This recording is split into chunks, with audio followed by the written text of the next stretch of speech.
Tonsillitis ഒരുവിധം ആളുകളെ എല്ലാം ബുദ്ധിമുട്ടിക്കുന്ന ഒരു അസുഖമാണ് ടോൺസിലൈറ്റിസ്.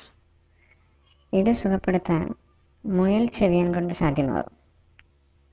അതിൻ്റെ ഉപയോഗം എങ്ങനെയാണെന്ന് പറയാം. 7 മുയൽ ചെവിയൻ വേരോടുകൂടി പിഴുതെടുക്കുക. വയലോരങ്ങളിലോ പാടവരമ്പുകളിലോ കാണാൻ സാധിക്കും. വെള്ളം നീർവീഴ്ചയുള്ള സ്ഥലങ്ങളിൽ കാണാൻ സാധിക്കുന്നതാണ് ഈ മുയൽ ചെവിയൻ. വേരോടുകൂടി പറിച്ചെടുത്ത് കഴുകി വൃത്തിയാക്കിയതിന് ശേഷം കയ്യിൽ വെച്ച് തിരുമുക. കല്ലുപയോഗിച്ച് ചതയ്ക്കുകയുമാവാം.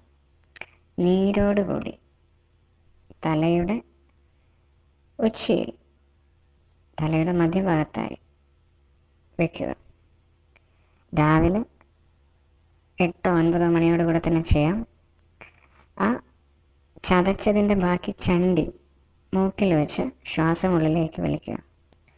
5-8 ആവർത്തി ആവർത്തിക്കുക.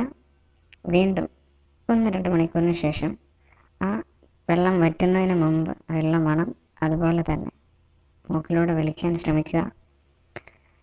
2 ദിവസമാണ് ഇപ്രകാരം ചെയ്യേണ്ടത്. 2 ദിവസം ചെയ്യുക. ഭക്ഷണം വർജിക്കേണ്ടത് ഈ 2 ദിവസങ്ങളിൽ മാത്രം വർജിക്കേണ്ട ഭക്ഷണങ്ങൾ കൂടെ പറയാം. പുളിപ്പുള്ളതോ എരിവുള്ളതോ എണ്ണ കലർന്നതോ വറുത്തതോ പൊരിച്ചതോ ആയ ഭക്ഷണ പദാർത്ഥങ്ങൾ തീർത്തും ഒഴിവാക്കുക. കഞ്ഞിയോ പയറോ വളരെ ഉപ്പും എരിവും കുറച്ച് ഉപയോഗിക്കാം. കുളിക്കരുത്, വെയിലും കൊള്ളരുത്. 2 ദിവസം നിങ്ങൾ ഇപ്രകാരം ചെയ്യാൻ തയ്യാറാണെങ്കിൽ തീർച്ചയായും ടോൺസിലസ് എന്ന അസുഖം ഭാവിയിൽ നിങ്ങളെ ബാധിക്കില്ല. ടോൺസിലസിൻ്റെ കൂടെ ത്രോട്ടൽ ഇൻഫെക്ഷൻ എന്ന് പറയുന്ന അസുഖം കൂടെ നിങ്ങളെ ബാധിക്കാതിരിക്കും. ഇത് പറയുന്നത് സ്വന്തം അനുഭവത്തിൽ നിന്നും കണ്ടിട്ടുള്ള രോഗശമനത്തിൻ്റെ അടിസ്ഥാനത്തിലുമാണ്.